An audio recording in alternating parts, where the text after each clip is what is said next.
What's up, guys? All right, so welcome everyone to episode number 11. You always introduce the podcast. Well, yeah, because you're always the one that talks the most, so I have to take my time introducing so people hear my voice. That sounds fair.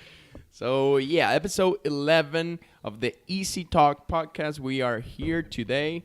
It's going to be Mr. Jackson and myself. And today we're going to talk about a case. A story that someone that we know went through this, and we want to talk about it because it's important. Yes. So you guys pay attention to these things. So what happened was this person, our friend, he was looking for a brand new car. He owned a 2016 Jeep Wrangler Unlimited, 17,000 miles that he wanted to trade in for, in order to purchase a new car. He went to a franchise dealer. We're not going to say the name or the brand. And he saw it's a pickup truck he was looking at. And he fell in love with the car. That's the one I want.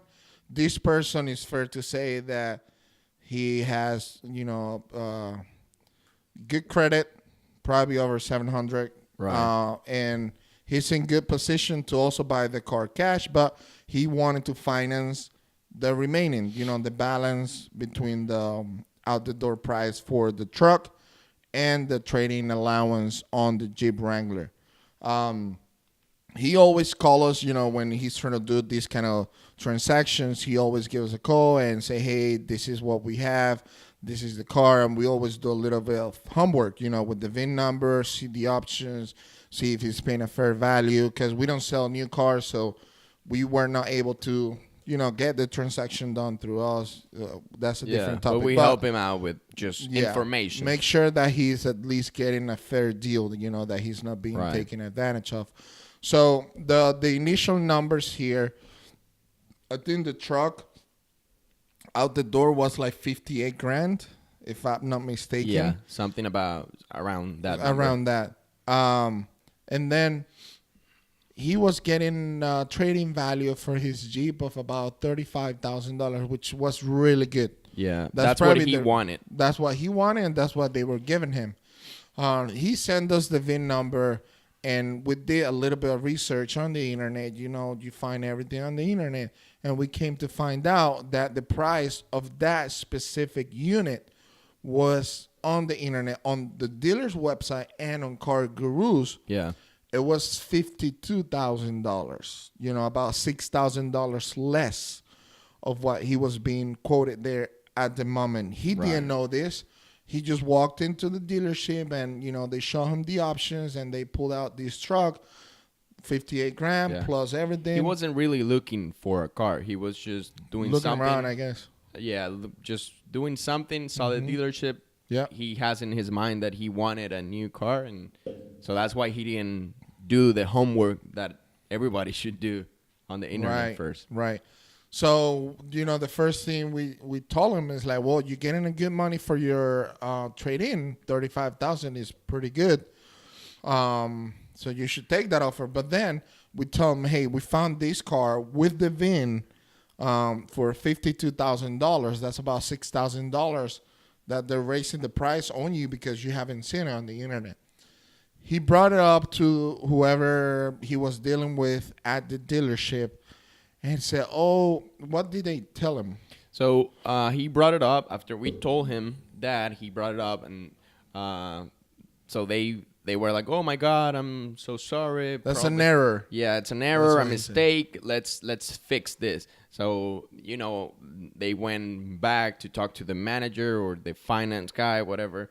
And when they came back, they were like, okay, you're right. The price of the car is whatever it says on the internet. But we can take your trade-in for $35,000. Yeah. So they offer him. We cannot. We cannot. Yeah. So I'm not sure about the number, but they went down like $2,000 or something like that. I think it was more, and I think they even didn't get the price of the car to 52 grand. That right. Was No. on the It wasn't the exact same that it was online. Still over. And the person was like, but what do you mean? Like, what happened from this moment to this moment? What happened to my trade-in? Why are you Yeah. lowering the value? I mean, the car is still the same. It's still sitting outside. And there Why are was you giving me way less? no answer for it. It was just, oh my, another mistake. Yeah. Oh, it was just a mistake and the numbers, whatever. This is So- what pisses me off about other dealers. I hate talking about other dealers, but that's what we said. No name, mentioning or brand, or even a brand, because it was a franchise dealer. They always make a mistake when they're trying to do this kind of things. They have a price listed on the internet because they're trying to get people in the doors. But then when they sit the customer down, oh, by the way, $3,000 more, $4,000 more. They start adding and adding. I mean, and why? adding. Why does it have to be like that? It gives bad reputation to everybody. And they will do, well, that's the perfect case. They will do whatever it takes to make you happy. So in this case, what he was worried about was his trade-in. He wanted to get a fair value for his trade-in.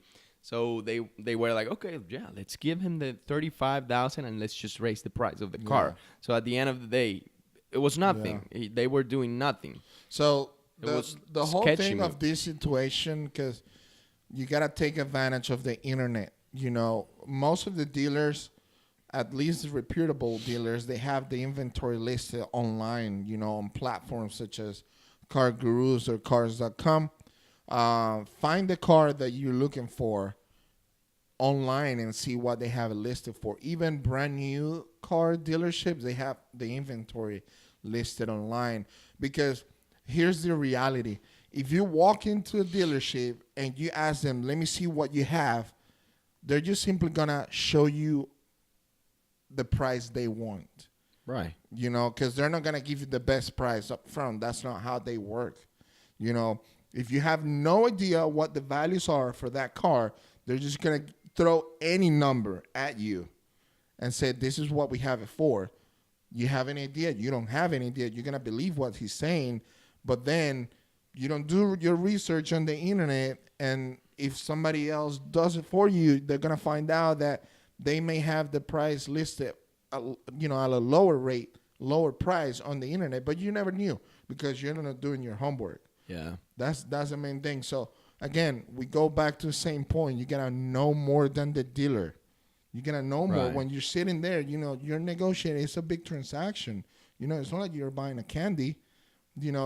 What we presented here is it's a difference of $6,000. Yeah, it That's makes a lot of difference. money. That would make a difference for everyone. I don't care if you have a lot of $6,000. money or if you don't have any money. I mean, $6,000 is $6,000. $6,000. You can put a lift kit on the truck. Yeah. Like a lift kit on the truck, tires, whatever you want to do. It's a freaking whole new engine. And it's just not. know. It's just not a good thing to do. I mean, I understand you're a business. You have to make money or whatever, but it's just not the way to do it. I mean, you can. Why you not can, be up You front? can still make money being upfront Yeah. and keeping your reputation. I mean, it's not good. It doesn't seem good to be doing that. You're you're scamming the person. And people are gonna fall for it. That's why they keep doing it. But other people will realize, and what was gonna happen is what happened here. He just went into another dealership, the same brand, Right. in the same city, and got the they car. gave him $1,000 less for the trade-in. They give him a rebate, so quote unquote, they give him the same for the trade-in, and the truck was listed. He got a really good deal. Yeah, he really. Now got a he's happy. Good deal. Now we're happy because we were able to help him.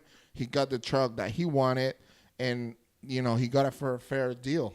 Yeah. So why not be upfront with the customer and tell them, all right, we have it listed for 52.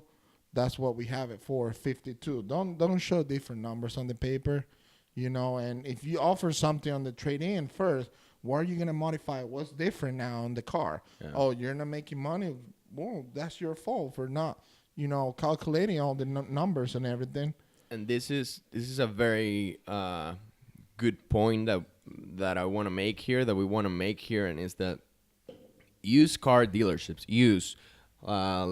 like Easy Auto here, and like every other used car dealership, they have really bad reputation of of like scamming and whatever. All the used car dealerships have that reputation, and for some reason, people believe that brand dealerships like whatever Toyota franchise big dealerships like they are super clear, like everything's gonna be fine, and I mean I have to tell you it's not like that. You have to pay attention to both. The numbers. To used car dealerships, they can rip you off, and to brand dealerships, to big franchises as well. They can rip you off pretty bad too. So don't just think that because they are Toyota, because they are Ford, they are whatever. Oh, they're perfect. What they're saying, that's what it is.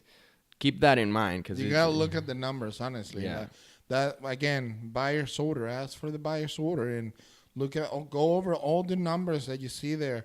Make sure that the price of the car is what they had it listed for on the internet. That they're not raising the price on you for no reason. I mean, they just want to make more money. They're sharks at the end of the day, or they're not, or they're adding, an extended warranty that you're not aware of. If the approval here is with an extended warranty, the customer knows about it, and they know they're paying $1,000 for it. They're being financed on the warranty. They gotta know. They have to know. So that's the thing. There's no reason to be like that. And I'm sure not every dealership is like that. I mean, I'm sure it's not like that. Not everyone. Where he bought it from. He got a good deal at a different dealership, and he had no problems getting that deal. So we're not saying that every dealership is like that or anything like that. But yeah, do your homework. Make sure you know what you're doing. Don't just let them tell you everything. Just make sure that you. That's the main thing. Use the internet in your advantage. Everything, the inventory. Most of the dealers list their inventory online. There's no reason why you will get a price and then the next person will get a different price on the same car. The price listed on the internet, that's what it is. So why would they post it at a certain price on the internet and then have a different price? That's not good tactics. That's pretty much switch and bait, which is illegal. A lot of dealers, do it. They try to get you in the door for a price that doesn't even exist, or a car they don't even have.